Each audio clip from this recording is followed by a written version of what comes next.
ingin bertanya secara langsung dari Akbar Hamdani dari Batak, Tafadhol.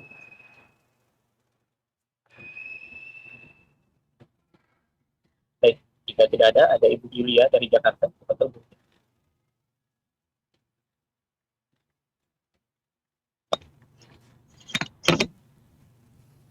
Baik. Assalamualaikum warahmatullahi wabarakatuh. Ustadz, saya ingin bertanya, eh, bagaimana jika lingkungan kita, pertemanan kita, itu ada beberapa yang masih menganut pemikiran liberal gitu, Ustadz. Maksudnya kitanya menghadapinya gimana gitu? Apa kita wajib memberitahu atau memang kita eh, acuh aja gitu, Ustadz? Karena kadang ada beberapa orang yang semakin dikasih tahu eh, argumen dia akan semakin kuat, Ustadz. Takutnya malah kitanya jadi yang terbawa oleh mereka gitu, Ustadz. Subhanallah. Terima kasih, Ustadz. Barakallahu Assalamualaikum fiik. warahmatullahi wabarakatuh. Subhanallah jemaah. Iya, pertanyaan yang menarik ya. Yang terkadang kita hidup di lingkungan ya orang-orang yang nggak sholat. Orang-orang yang pemikirannya semua agama sama. Jangan sok suci, jangan sok paling benar sendiri. Banyak sekali orang-orang seperti itu kadang-kala kita hidup di tengah-tengah mereka. Apa tugas kita? Allah Azza wa Jalla mengatakan khudhil afwa wa'mur bil urfi wa'arid 'anil jahilin. Jadilah engkau orang yang pemaaf ketika disakitin kita ya. Hendaklah kita memiliki sikap yang suka memaafkan orang lain. Wa'mur bil urfi. Perintahkan kepada yang ma'ruf, kepada yang baik.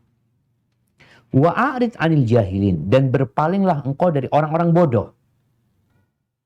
Jadi kalau ketemu orang-orang yang bisa dikasih tahu, kita kasih tahu.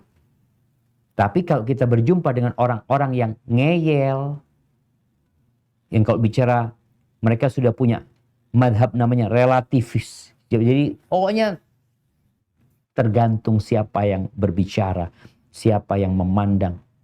Relatif kata mereka. Ya. Wa'arid 'anil jahilin. Berpalinglah dari orang-orang bodoh. Jadi sampaikan lalu tinggal. Namun kalau kita jumpa sama orang-orang yang memang mencari kebenaran, yang dia nggak tahu gitu, ini kesian nih fulan, jadi korban dia umpamanya.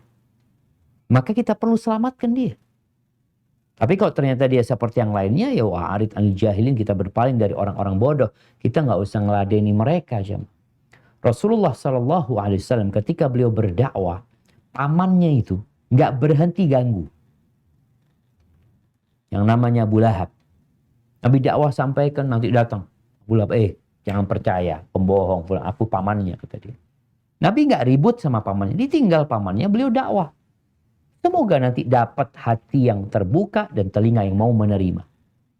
Jadi nggak usah diurusin orang-orang bodoh ini, nggak usah diladenin kita berdebat dengan mereka, tapi kita juga perlu melihat kondisinya. Karena orang tuh beda-beda. Sehingga kita harus pandai-pandai membaca situasi. Ada orang yang bisa kita kasih tahu, ada orang yang kayaknya dibiarin aja. Kita mengingkari dengan hati karena kita sudah pernah ngomong, yang terjadi debat kusir. Mungkin seperti itu, dan jangan lupa untuk berdoa ya. Mendoakan orang-orang tersebut ya. Allah yahibbati filana. Kalau membaca tentang liberal ini, ada anak-anak yang gak percaya sama Nabi Muhammad SAW. Kuliah di perguruan tinggi Islam. Ibunya sama bingung, Ustaz, anak punya anak saya gak percaya sama Nabi Muhammad SAW. Karena adanya pemikiran-pemikiran yang disebarkan oleh sebagian orang, sebagian dosen mungkin di sana, sebagian guru, yang memang menebarkan keraguan di dalam hati murid. Anak pernah punya dapat ustadz nggak sholat, berhenti sholat dia. Loh kenapa ustadz? Dia kuliah. Dia kata sholat itu untuk mengingat Allah. Esensinya itu kalau sudah ingat Allah nggak perlu lagi sholat gitu. Bayangin, mereka punya dalil. Jadi mereka memang merusak Islam dengan sistematis. Mereka datangkan dalilnya, mereka datangkan ucapan ulama-ulama tadi yang memang belajar di barat tadi, atau mereka kaidah-kaidah ulama terdahulu untuk melegalkan pemikiran mereka. Maka tugas kita kalau menjumpai orang-orang yang nggak bisa dikasih tahu, ya nggak usah debat. Kita katakan, Qalu salama, selamat tinggal sama orang-orang seperti itu. Hadza wallahu a'lam bissawab.